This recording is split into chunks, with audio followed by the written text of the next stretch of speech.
Entre la mort et l'inhumation, ce qu'il faut retenir, à part les règles du respect, de tout ce qu'on a dit avant, c'est le respect dû au corps. C'est pas parce qu'on a dit que on sait ce qu'il advient du corps que du coup, alors on doit faire n'importe quoi. Pas du tout.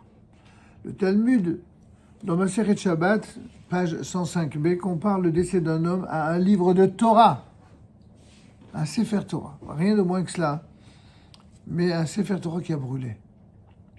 Le corps, précisément parce qu'il servait l'enveloppe, il servait d'enveloppe à l'âme divine, tel l'écrin d'un objet sacré, eh bien lui-même, il est d'une certaine manière sacralisé. Évidemment pas sacralisé de manière idolâtre, mais sacralisé dans la considération qu'on lui voue au même titre que quand un objet sacré tel un livre de Torah ou même un Sefer Torah, quand il est pas soul, on ne peut plus lire dedans, il est plus cachère, on va le jeter à la poubelle. On va l'enterrer dans une guéniza. De la même manière, un juif qui a été porteur d'une âme juive, eh bien, on doit le respecter et l'enterrer exactement comme on le ferait pour un Sefer Torah. Cette conception fondamentale inspire en vérité l'ensemble des rites funéraires que l'on est appelé à accomplir jusqu'à l'inhumation. Dès que le médecin est passé à l'hôpital ou à la maison, selon le lieu du deuil, les amis de la famille ou les membres de la Hevra Kadisha, cette fameuse équipe qui est responsable du dernier devoir, eh bien, déshabille complètement le défunt. Alors, s'il s'agit d'un homme, ce sera des hommes qui le feront. S'il s'agit d'une femme, ce seront des femmes qui le feront, évidemment. Et recouvre le corps d'un drap blanc. Selon une coutume très répandue, on dépose le corps sur le sol. Sur le sol, puisqu'il est dit, tu viens de la terre, tu retourneras à la terre. Donc, symboliquement, on le met sur le sol ou sur le carrelage, le parquet, tout en veillant, bien sûr, à ce que la tête soit légèrement soutenue, qu'elle ne soit pas, entre guillemets, mal à l'aise, mais bien quelque chose qui soit sous la tête pour qu'elle puisse être droite.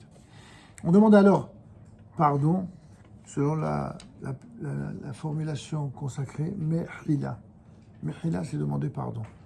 Les proches du défunt, et même ceux qui rendent le dernier hommage, le dernier devoir à quelqu'un qui meurt, ils lui demandent pardon.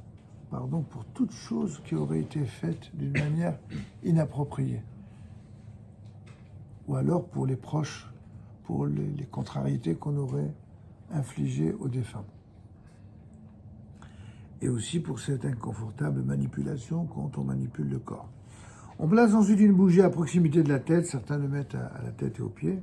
Et dans de nombreuses communautés de rites séfarades, eh bien une autre au pied, effectivement, c'est l'usage séfarade. Ces lumières témoignent de l'immortalité de l'âme et évoquent son accession au séjour céleste. Depuis le décès jusqu'à l'inhumation, les veilleurs eh bien, se succéderont en une garde ininterrompue qu'on appelle la shemiara, la surveillance, la manière d'observer une sorte de garde, récitant ainsi des psaumes, c'est-à-dire les fameuses Tehillim, et en observant toujours le plus grand recueillement, tout comportement ou propos inconvenant est à exclure en présence de la dépouille. Il y a des gens qui racontent leur vie, des fois. Si vous racontez des choses attendrissantes sur le défunt, d'accord. Si vous dites des choses qui ont leur place, ça va. Mais si c'est pour dire des bêtises, le mieux c'est de prendre un livre de Tehillim et de réciter. Celui qui sait lire en hébreu, il participe à la lecture en hébreu. Celui qui ne sait pas, il peut prendre des phonétiques. Et celui pour qui c'est difficile de lire des phonétiques, alors qu'il lit des traductions. Mais au moins, qui montre qu'il est là pour respecter le défunt. Il est en effet d'usage de recouvrir au moyen d'un drap ou d'une pièce de tissu, par exemple, tous les miroirs ainsi que les portraits dans la maison de deuil. Et ceci parce que on ne doit pas se voir soi-même dans un miroir au moment où tout le monde est dans le deuil, dans la peine, dans la tristesse. Ça, selon certains Chachamim, il y a une autre explication encore plus marquée, c'est le fait que se regarder dans une glace, c'est prêter attention à son apparence et c'est déplacé. de prêter attention à son apparence lorsqu'on est soi-même dans le deuil. C'est pour ça qu'on couvre tous les miroirs.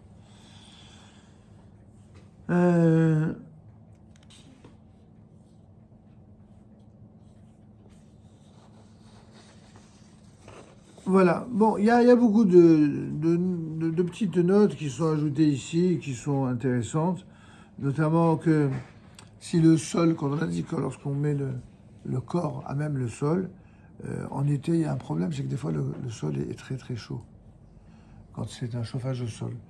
Dans ce cas-là, si le sol est chaud, on mettra une planche sous le corps pour éviter un risque de putréfaction prématurée.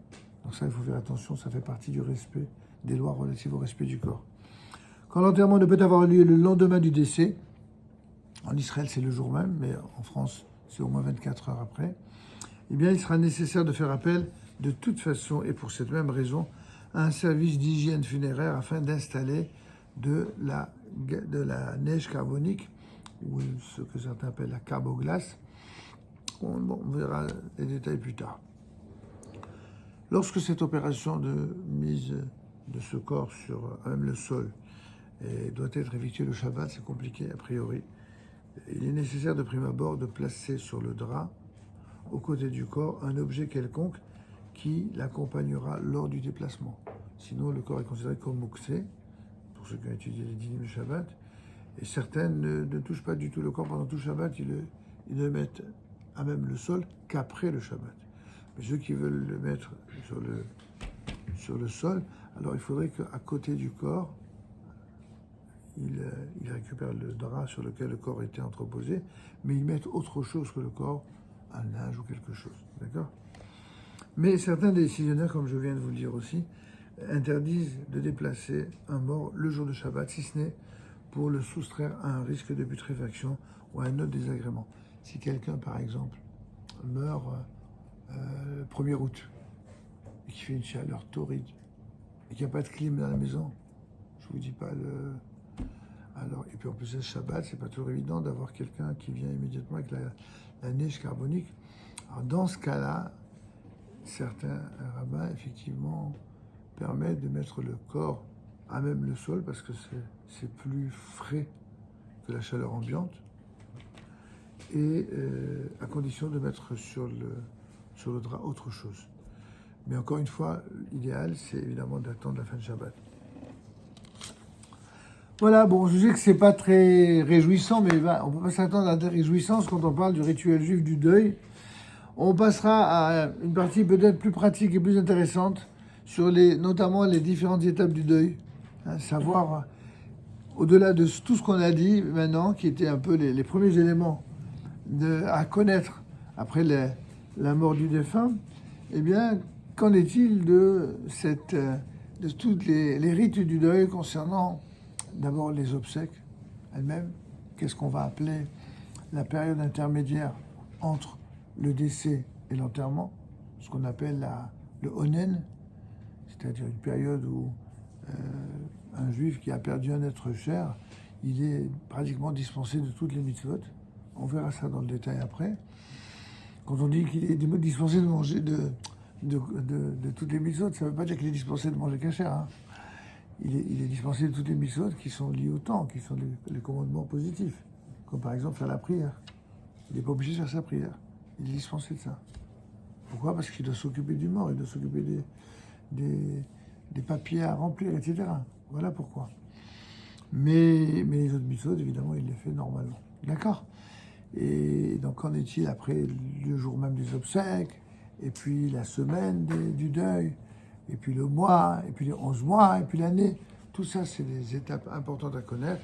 Que, bon, écoutez, que Dieu fasse que vous ayez à connaître ces choses-là le plus rarement possible et le plus tard possible. Mais ça fait partie aussi des lois à connaître, et c'est essentiel.